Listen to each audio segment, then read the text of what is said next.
Sono lieto di invitare qui, prego l'assessore Costa di riceverli, Fabio Tonon, Matteo Paier, Elena Pagnossin, Maxine Rizzotto, Giulia Badassar e il presidente Vascellari Gianpietro. Prego, accomodatevi. Mettetevi pure... No, qui davanti, no, qui. Questi quelli qui che ha fatto il gesto eroico, adesso li presenta Costa.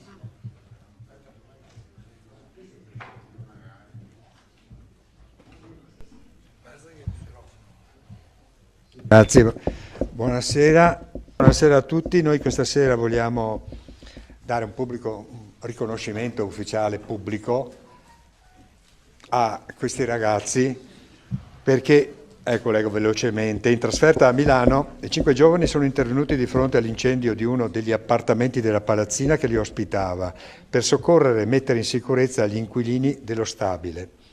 Fabio Tonon e Matteo Paier hanno sfondato la porta del locale in preda alle fiamme, mentre gli altri 3 amici, Elena, Maxine e Giulia, passavano da un piano all'altro dei 5 piani dell'edificio suonando i campanelli per allertare i condomini e consentire loro di mettersi in salvo, al sicuro. Fabio e Matteo non sono purtroppo riusciti a salvare l'anziano disabile che viveva all'interno dell'appartamento aggredito dal fuoco e poi hanno dovuto trascorrere parecchie ore in ospedale a causa del fumo che avevano respirato. Il tempestivo intervento dei 5 atleti ha però consentito ai vigili del fuoco di agire rapidamente, circoscrivendo le fiamme al solo appartamento del 3° piano. Indubbiamente questo è un gesto di coraggio, di grande senso civico che i nostri atleti, che i nostri ragazzi hanno dimostrato, giovani ragazzi, e per dire anche che lo sport non è solo gara e competizione, ma anche è attenzione e prontezza di intervento nei confronti delle persone che hanno bisogno. Ecco. Aggiungo una postilla che, come si dice, che dietro a ogni grande uomo c'è sempre una grande donna.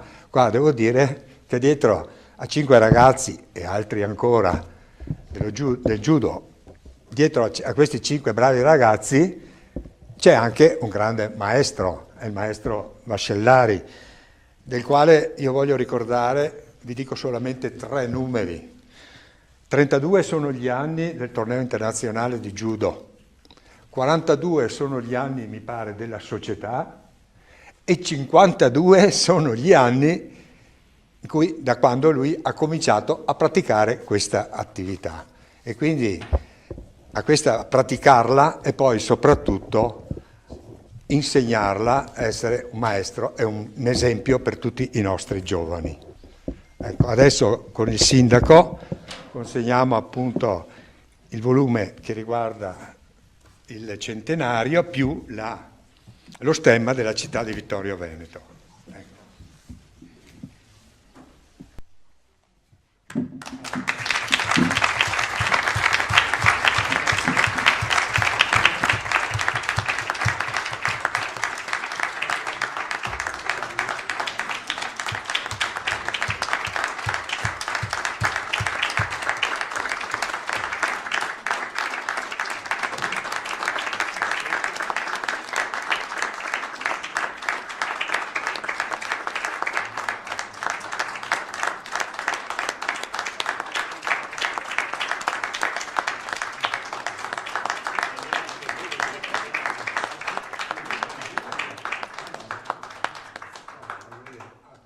Sicuramente sono dei bravi ragazzi, fra virgolette, di loro di natura, perché così sono stati educati, ma come ha detto l'assessore Costa, probabilmente anche una educazione continua in uno sport. Ricordo ancora tutte lo noto ogni volta, e se qualcuno di voi ha avuto occasione di andare nella palestra, io la chiamo la casa del maestro Vascellari, ci sono dei termini che sono molto significativi. Andare per capire, in linea con quanto c'è scritto lì, sicuramente questi ragazzi sono cresciuti bene e saranno, per fortuna nostra, degli ottimi cittadini. Grazie.